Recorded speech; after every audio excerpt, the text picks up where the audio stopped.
All right, here's our final video on our series of our duck build.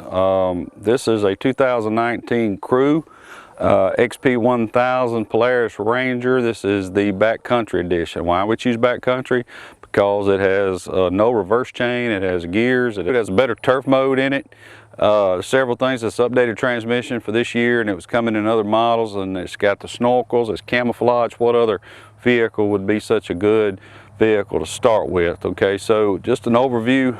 First and foremost, I want to thank the people that we bought from to build it. Some of them, or most of them, gave us a pretty good deal. Keller made us the craziest deal on earth on a set of heavy-duty ball joints. But other than that crazy deal, everybody gave us a pretty good deal on it. We appreciate it, and we're just trying to help them sell some items. And I mean, I didn't pick them because they would give me a deal on it. I picked them because it's what I wanted. I knew that it was great stuff. So just an overview of what we did. All right, so we started off with our Ranger as is. It took me a lot of time, but we bought a small suspension lift and forward A-arms from Catvos lifts over in Baton Rouge area. We had to have the forward A-arms because we chose this 34-inch tire to get them out because of our load of the vehicle, how many people was in it, and our 34s. We don't want the HunterWorks belt, which HunterWorks did give us a belt. Wait a minute, I'm HunterWorks. Anyway, I did give us a belt, but we got our belt on here, stock clutching at the time. Deer clutch is not available for the backcountry yet. So stock clutching with our belt on it, but we wanted to make it easy on the belt. So we chose Portal gear lift, made by Super ATV, supplied to us at a good deal, is from FAS Motorsports. Joe helped me out on it, appreciate him. Make sure you get up with him if you need some portals. We got a 4-inch portals, 30% reduction, 34-inch Blackwaters on 17-inch wheels. All right, why did we pick the Blackwater over some other mud type tires?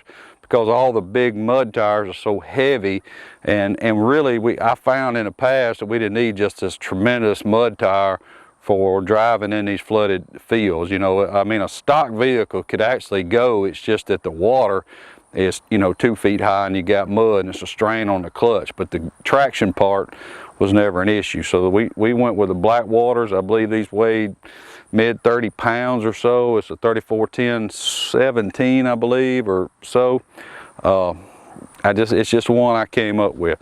All right, so now that we got our suspension and all taken care of, let me just kind of step back where you can see this beast. I mean, to me, it just turned out great.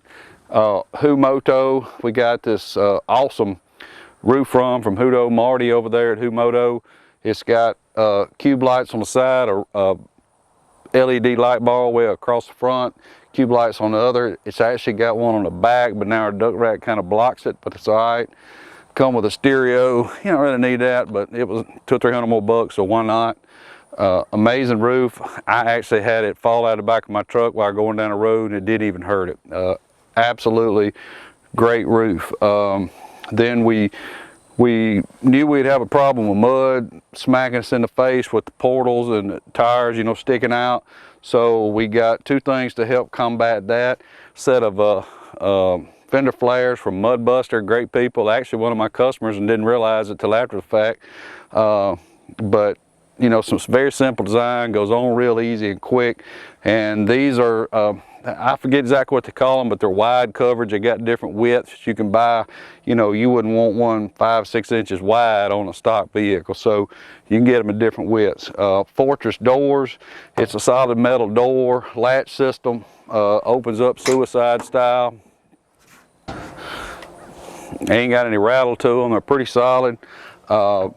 That we took a brush guard straight from Polaris out of their accessory catalog, got it at the local dealer. Actually, I purchased these through a local dealer. Fortress wasn't really on board what we were doing. That's all right, still got a good door and all. And moving on back here in the back, again, I said it in its individual video, Rage Fab duck rack, duck hunting rack. I mean, I don't know what else we would call it, but that's specifically what it's designed for.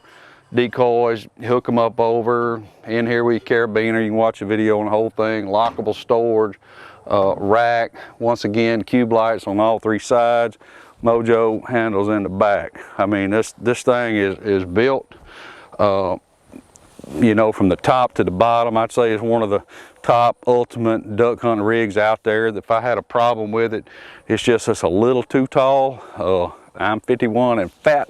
It's getting hard for me to pick my legs up anymore. So, but nonetheless, if that was the issue, that is. But of course, that's going to come in handy when we're out in that 2 feet of water in those flooded fields, trying to stay above it and not get it in everything. But I stepped back out of the way. I mean, I was really tickled at the way that it turned out. I want to once again thank all the people who helped us with it. You know, now all we got to do is go duck hunting, see if we can't kill a few ducks. As we always say, make sure you subscribe. Click this lower left-hand corner red up here in the top. It's going to be a little link to our website. And then down in the description, we'll put links to everything that we're working on. We'll put links to everything that we bought from. If you can hear that in the background, if you can't through this mic. Oh, Plain Jane Ranger. My neighbor's got a Plain Jane Ranger. All right, before I go, we're going to throw in some footage I took from my drone, flying around it, just let you get a really good look at this thing without my fat butt in it, maybe not so far back from the camera. But let's take a look at it, and if you see something you like and you got questions, give me a holler. I'll get you to the right person. Thank you so much.